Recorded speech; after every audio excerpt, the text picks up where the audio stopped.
went in for a colonoscopy, and they said, there's some cancerous stuff going on in here. My doctor referred me for a diagnostic mammogram, and that's when I knew it was cancer. It's a funny word, you hear about it my whole life. You hear about people getting it and getting through it, but you don't really know what does that mean. What does that mean is going on in your body? You have no sort of sense. All it means suddenly is, am I going to be here for my kids or am I not? It's an anxious word, malignancy. From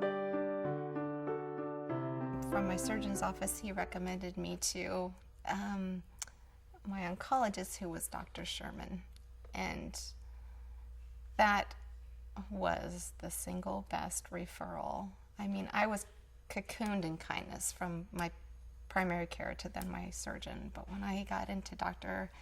Sherman's office, it was a different world. I was in excruciating pain, and my other oncologist would never address the issue of taking care of my pain.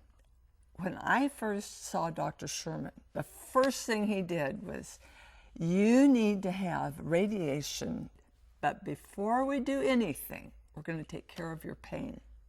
He's very kind, very knowledgeable, very smart. The way he says it to you, it's like, you know what, I can do this.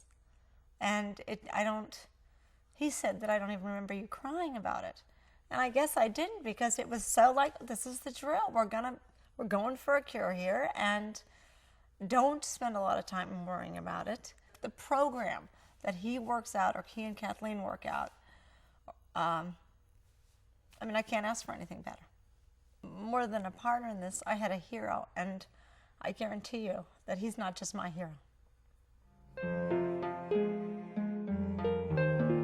Dr. Sherman is very interesting to work with because he's such an interesting man.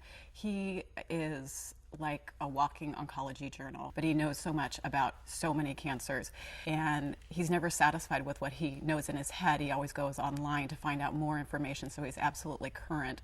And the focus is what's best for that person in front of him. Dr. Sherman is smart, not just educated, but smart.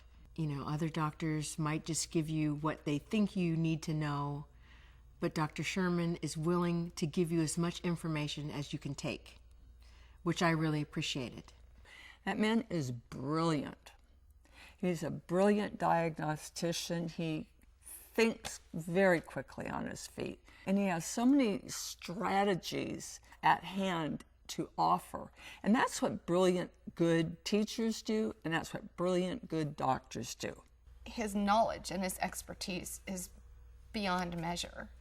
Anytime I have a question, whether it's really simple or in my world it's really big, he's always able to meet it with a response that satisfies me. When somebody says, how can you do what you do and work all these long hours? And I say, I really don't notice it because I enjoy it.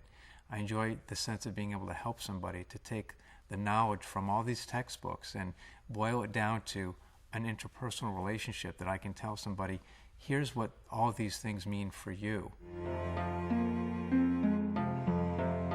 He's not only just this amazing brain that is just so full of knowledge, but he balances that with a caring side of him.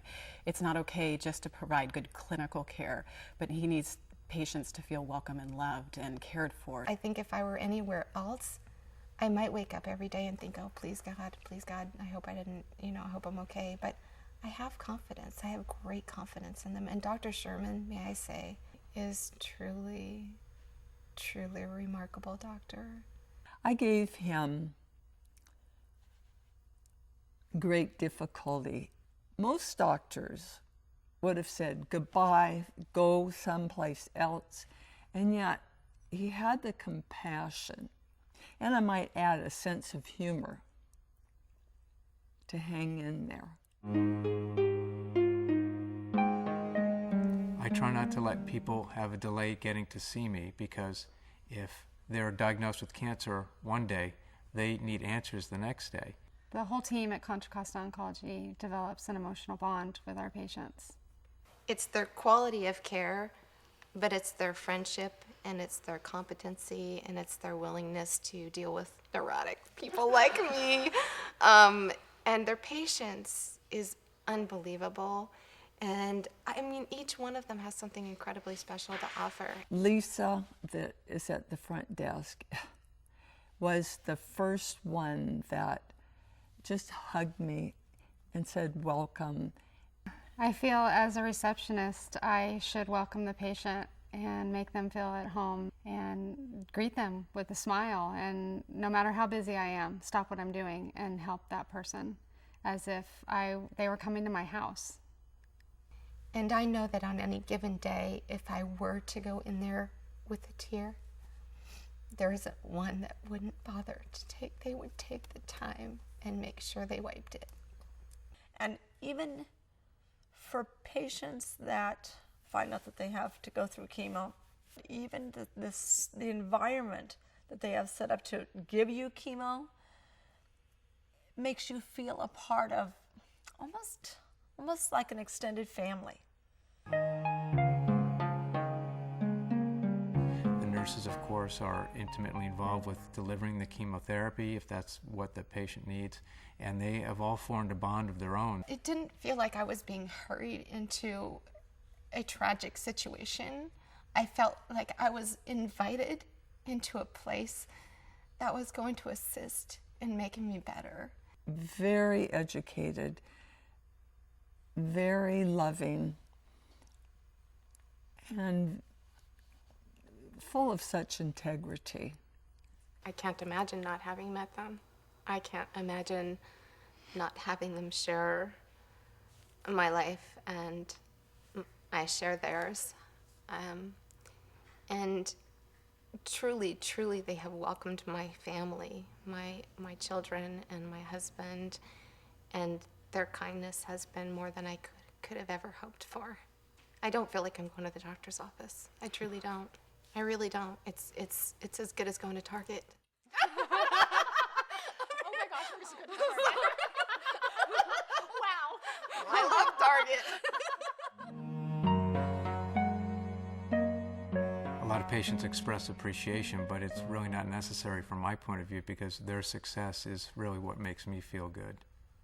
I've actually, since I think the first PET scan, which was I think 12 weeks into chemo, there's been no sign of cancer in my body. The treatments have enabled me to take several cruises to the Caribbean with my family. Our family has just celebrated life every day. Dr. Sherman's patients really love him, and they love him not only because of his quirky sense of humor. They love him because he is caring. He will give them a hug before they leave the door. They love the confidence that they have somebody, this brilliant mind working for them. I'm most comfortable if I can laugh my way through something, even if it's incredibly painful. And I think that he was the perfect recipe for me. I couldn't have handpicked a better physician to take me through this. I wouldn't be here today without him. You don't want to say that cancer is a blessing, but that office and that whole situation is, as we survive it. I just feel like it's something that happened, and then you kind of look back and, but I don't worry about it. And I think, and I know it's because I'm in good hands.